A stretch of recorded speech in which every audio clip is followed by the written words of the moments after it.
Job search Oh, and yeah. graduate school applications. Yeah, this is career coach 101 here. Yeah. This is like you were in it. So that's important Yeah. to know that you can use those skills, and not only use those, but a tip is that you can put that on your resume. So having that connection to yourself and to your family and your relationships helps make you want to help other people. Absolutely.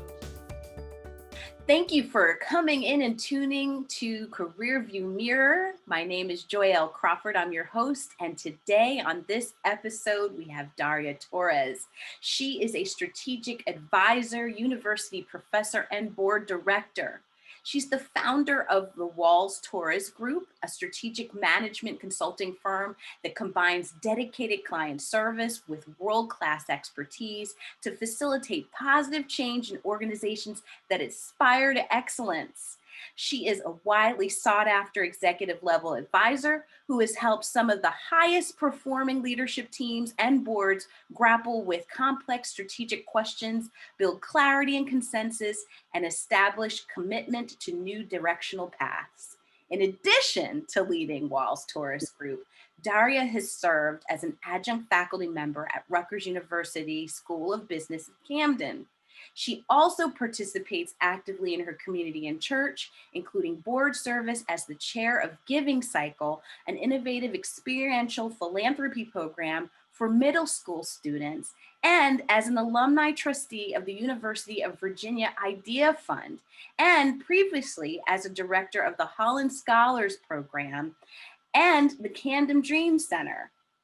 She's a lifetime member of the Girl Scouts of the United States of America, the University of Virginia Alumni Association, Mensa International, National Black MBA Association, and the National Society of Black Engineers, and has mentored countless budding professionals through these and other valued organizations. Welcome, Daria Torres. Joyel, thank you so much. I'm excited to be with you today. You are such a rock star.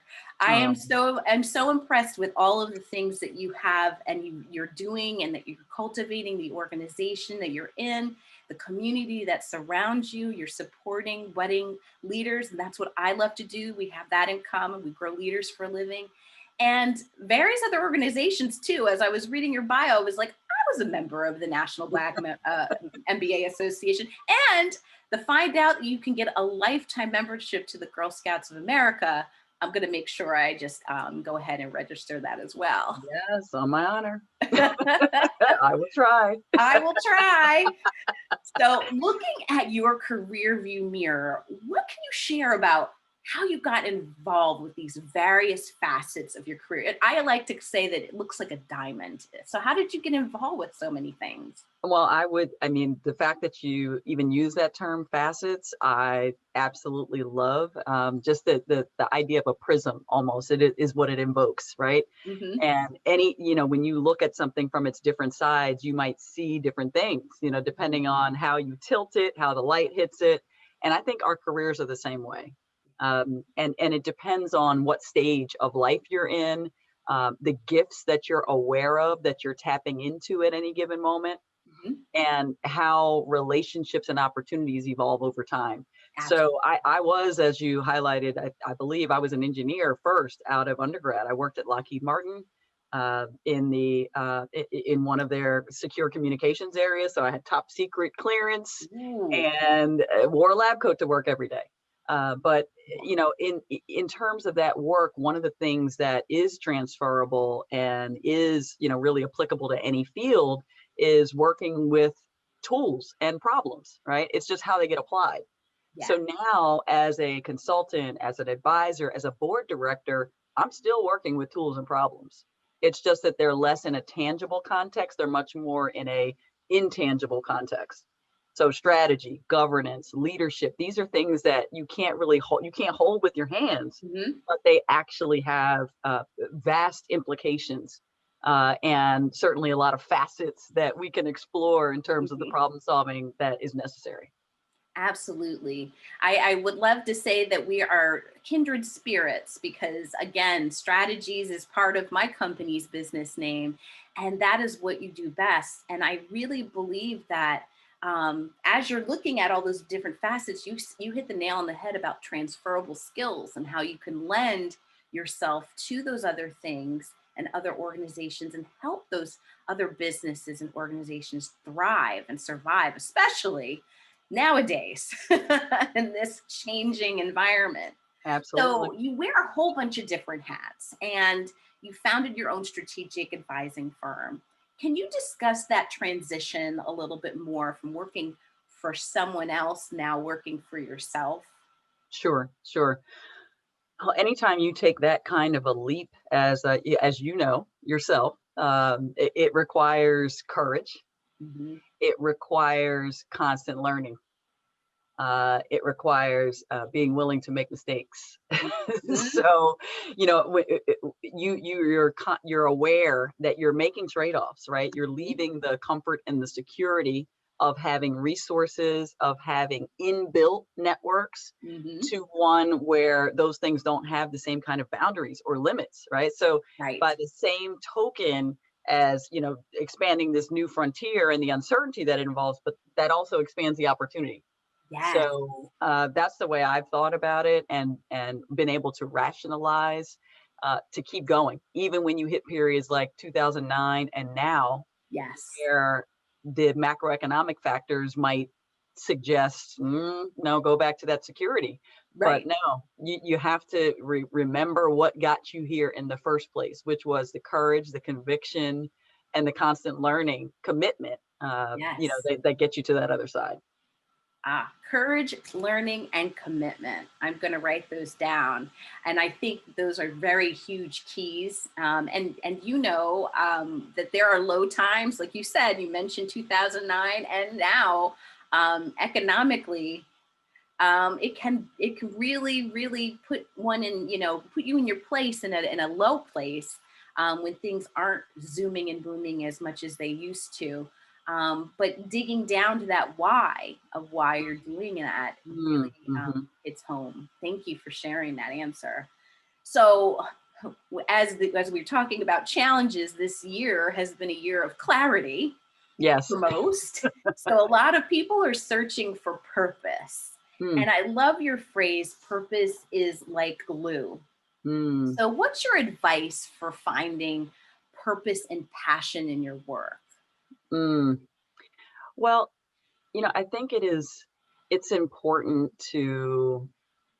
for anyone, not just for us, right? We're talking to who knows how many people are listening. I Mhm. know you have a good following. Mhm. It's important for people to know what inspires them Mhm. and what brings them energy versus depletes their energy, and to really honor that and pay attention to that, right?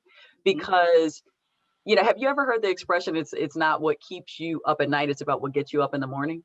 Ooh, I love that. No, I've never Yeah. heard that, but I love it. Oh yeah. Well, for me, what gets me up in the morning is that's purpose. It's working with people and organizations looking to make a positive impact in the world. I mean, you read essentially my firm's mission statement in the beginning. Mhm. Working with organizations that aspire to excellence, Mhm. and that's not just excellence with a profit motive; it's with a purpose motive. So that may be in the corporate setting, it might be academic, it might be philanthropic. But I really like helping organizations solve the problems or reduce the barriers to the impact that they're trying to have. And so, oftentimes people know what they want to do, but things are getting in their way, or Yeah. they don't have enough resources to do it. That's what drives me. That's what I get energized by. That's what I get excited by. And so you see me smiling because I get to do that every day. And for me, that doesn't feel like work. So that's how I know I'm doing the right things. That you're working and living in your purpose. I Yeah. like to call that your why, right? Mhm, Like it's mhm. just what makes your mouth water, and it doesn't, like we were talking earlier before we started filming about that this is my work time. This is work, but it's so much fun to me. I forget that it's work. And I think that really helps with finding that clarity and purpose, is tapping into that. What gets you out of bed in the morning? That Totally, keeps you up totally. late Well, at night. and helping other people have fun with it, right? I'm sitting here, I enjoy it because you enjoy it. So it's Oh, that's infectious, great. right? Yes. So, and I think that's what it should do. You know, it's not just bringing energy to yourself. It's like how you can then even energize other people, Yeah. right? So that's how you know you're walking in the right path. It's almost paying it forward with your purpose, right? Mhm. It's kind of, it Mhm. just kind of continues to build the momentum and that positivity. So it's Absolutely. fantastic. It's addictive. Totally. There's one thing I wouldn't mind getting, getting contagion from, catching on to someone else's purpose. Yes. Yes. Yes, it is. It's infectious in that way. Yeah. Mhm. Yes. Well, and can you have more than one purpose? That was another piece of the question that I wanted to ask you. Yes, absolutely. You can, and I would even extend it further. You know, you hear this phrase all the time. What's your value proposition? Mm-hmm. You know, that's tied to this idea of purpose. I believe it's like, how are you using your gifts to Mm-hmm. get things done? Mm-hmm. And so, absolutely, the same way that you can have more than one facet of your purpose, you can have more than one value proposition. So Nice. I always say to people, don't let people corner you into having to pick one. Mm-hmm. Be mindful that there could be many, depending on what the situation is, depending on who the audience is, depending on what the environment is, and recognizing what to bring forward in any of those particular circumstances or situations Mm-hmm. is really where the magic is. Right. So knowing what to shine that light on, and that there's more than one way. There's more than, Mm. again, one more facet of purpose. Thank you. Thanks for that. So connection and community are huge. There's something also that we crave a lot, especially this year. And there's a current wave of attention to the community and how we serve them. So tell Yes. me more about why stakeholder capitalism is so important and why that's a part of your purpose. Sure. Well, I love that you highlighted that term because it is on many leaders' minds, independent of what sector you're in. It's in contrast to the old paradigm of shareholder capitalism, where it's all about how are we driving bottom line performance? How are we making sure our fiscal results satisfy our shareholders? Now, while that is still relevant, this idea of shareholder or stakeholder capitalism is gaining more footing. And it really reflects the fact that we are all in this together, right? I mean, I don't think, if all of us are not okay, then none of us are okay. Right. Right. Right. So I think we've seen even this past summer with the displays of solidarity in the protests, and we're seeing it now in terms of how firms are issuing commitments to the community in the wake of all of that. Mm-hmm. That this is critical. Millennials and certainly even generations on either side of them Right. are demanding this focus as well. And so while I think profit without a purpose may not yet be dead, it's dying. Yeah. Yeah. It's kind of going out the way of the dodo because there is more of a sense of unity and almost not only external activism but internal activism. Yeah. And to your point, stakeholder capitalism, is something where you want to be a part of something bigger than the bottom line, right? And it's huge, and it's definitely, like you said, it's not just one generational group that can be a part of it. It's all of us. And I really love that because that really ties the whole piece of connection and community together.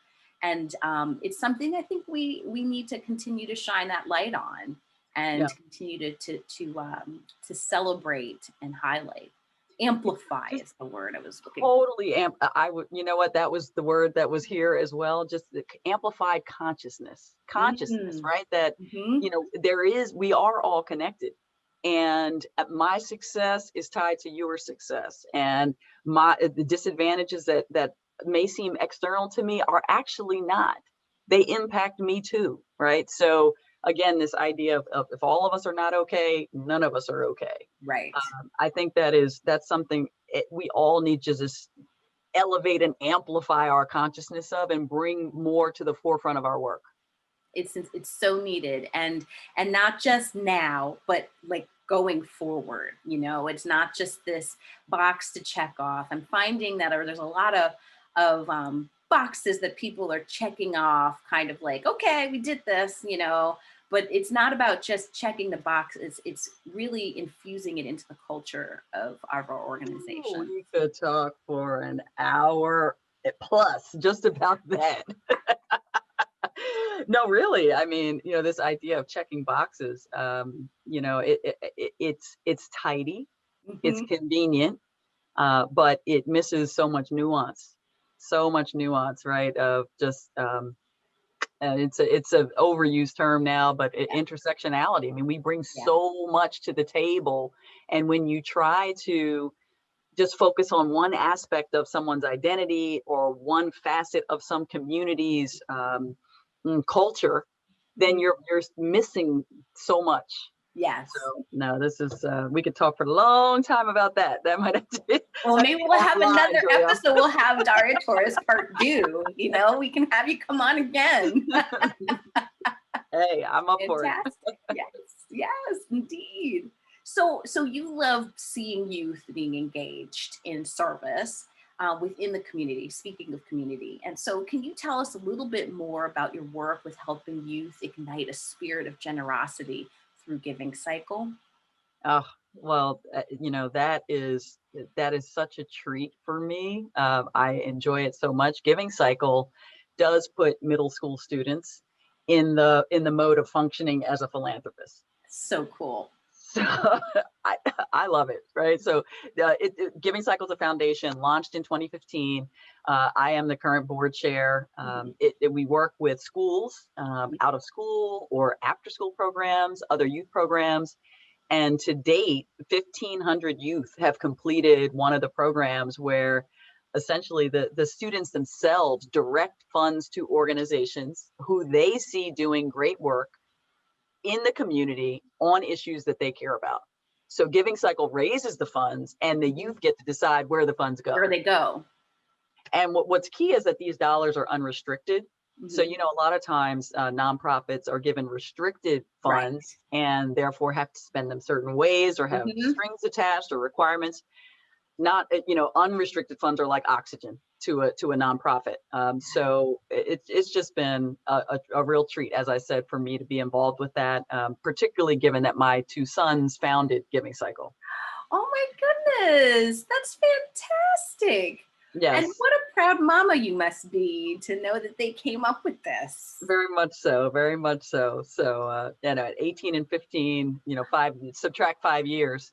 So they were quite young when they saw this opportunity to influence their peers, and to now look back over 5 years and know that 1,500 other youth have Mhm. had this opportunity to see the power of the philanthropic and nonprofit sector working together to address issues in the community. It's just powerful. And where can people learn more about Giving Cycle? Is there a domain or? There is givingcycle.org. Okay. I would encourage people, if you're interested, check it out. And certainly if you're interested in getting involved or even donating, we always would welcome the support, any level. That's fantastic. Well, the apples didn't fall too far from the tree, Daria. Love That's that expression. fantastic. Yeah. No, Oh, thank you. congratulations. Thank you So, so much. so here's the other question I wanted to ask you, because we've talked about all the different professional hats, and I would say parenting is a ton, a total other job and a half in itself. So how do you take breaks? How do you keep your energetic cup full? Because that's a really big thing I like to focus on Career View Mirror is how do you do it? How do you Well, take by your no breaks? means, listen, I said constant learning earlier. This is something I'm still in learning mode on. But I will say one thing that has really helped me is running. And that may seem counterintuitive, right? Because you said keeping your energetic cup full, running tends to wear down your energy. But there's something about taking that time to, just be with yourself, Mhm. invest in yourself, and worry nothing about what may be happening around you, other than dealing with many dangers or issues on the road. Right. I started this in October 2018 when my gym closed. And I started just signing up for 5Ks. And at the beginning, my first 5K was about 39 minutes, which is not good at all. Well, I think that's good for your first time. Mine took me about an hour and a half. Oh, is that right? And that's with training, Daria. Well, so this is what's so interesting about running. Exactly what you're highlighting. So 2 years later, I've shaved 10 minutes off of that. Mm-hmm. And that's a big deal to me, right? But it's an opportunity for goal setting, and also an opportunity to recognize that it's really not about what anybody else can do. Right. It is about relativity and personal growth and the journey there. And there's a quote that I love around this, is that I might paraphrase it a little bit because I don't remember it exactly, but it's like that the essence of nobility is not being better than anyone else. What's noble is being better than your former self. So that's Whitney M. Young. And I carry that with me in so many different realms. Like, it is not about what anybody else is doing. It is about how you are advancing against where you once were. Right. And W.E.B. Du Bois actually said something similar, which is, you must be ready at any moment to give up essentially what you were for what you might become. So I think there's something in the fact that these great civil rights leaders, those who have been trying to advance movements and bring community along, think in that mode, right? It's not this superior, inferior. It's about how can I just advance and bring other people along with me? Absolutely. Not a handout, a hand up. And, yes. And also I wanted to say, and that just made me think about a recent thing I just saw on LinkedIn about an honor that you just received. Oh, yeah? Yeah. And wasn't it, or am I misremembering? But maybe I'm not. I don't know. I don't know. Out of school. But I thought a certain organization had just honored you for your help and activism in the community. But maybe I'm you know what? Yes, I mean, yes, that is true. There was something last year from Jersey Man magazine, maybe that may have been it. I had this, I have a tendency to have visions, so I don't know. Hey, bring it on, I could have sworn I just saw something that was honoring. It is quite possible. Keep but your eyes open. As you said, as we're saying, really, it's I don't know. I think about those kinds of accolades as just they're in the periphery. Not that you don't appreciate those things. They're an acknowledgement. You appreciate them, but it's the reflection and the impact that you have directly with people and with organizations is really where the evidence is of your journey and what you're bringing forward. Yeah, that's a really good thing to point out, because a lot of times I think as solopreneurs, we're looking for branding, and that's something I focus on and talk to my clients and individual coaching clients about all the time is, how do you build your brand and recognition and keeping yourself out there? And, but it's more of an intrinsic thing, so that you're finding the value in the work that you're doing.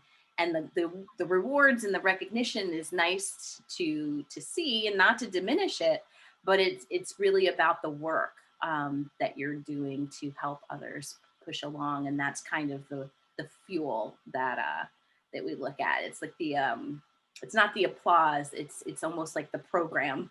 If I'm thinking as a theater, as an actress, I think about it. I do love the applause, but it's more about entertaining the audience and serving and supporting. So absolutely. And I was even going to say the stage directions themselves, right? You may not even be the one on the stage, and often I am not.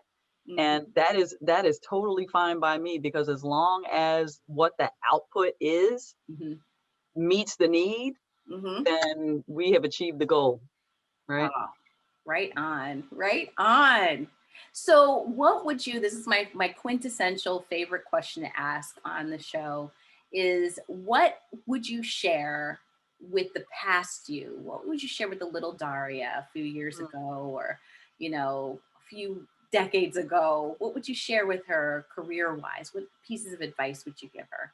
Oh, there's, you want me to pick one? There could be a book's worth, right?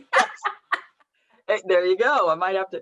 No, I would say, oh gosh, the little Daria. I'm thinking of little Girl Scout me selling cookies. I would say anytime you stumble, Daria, you will get up. You will get up. So don't waste too much time trying to figure out what tripped you up in the first place. Just get up. Yep. Right. And I think that's what you see when you look at little babies, toddlers. They're all, when they're first learning to walk or when they're first learning to run at each stage, leap change in that development, it's like you're a little wobbly. Yes. But they don't worry about it. They fall, they get right back up. They get up, so kind of whine a little bit, but they keep it moving. At some point, we learn not to do that. And we mull over like what tripped us up? Well, how did we stumble? Yeah. I would say anytime you stumble, Daria, you will get up. And I would pass that along to anyone, early in their career. Yes. Recognize you are going to stumble, but don't waste too much time trying to figure out what tripped you up or what got you there on the floor, maybe face down. Face planting. Just dust yourself off and get up. I love that advice. And it really, I'm telling you this, we are kindred spirits. You can't even read it. It came out of my, a fortune cookie? Yeah, out of my fortune cookie. It says, keep on is probably all blurry, but it says, keep on keeping on. Mm-hmm, mm-hmm, mm-hmm. So in alignment with the fortune cookie, thank you for that sage advice, Daria Torres. Absolutely. Strategic advisor, university professor, board director, philanthropist, mother, fabulous woman, and now a new colleague. I'm so excited. The power of networking brought us together. So I'm really excited for you to be on the show. Thank you so much for being here. And thank you, Joyel. I am so impressed with your platform, with your energy, your enthusiasm, and just your clarity. So I really appreciate this opportunity to be with your guest today. Thank you. Thank you so much. And everybody, thanks for watching and listening. And you will see us next time on Career View Mirror. Take care.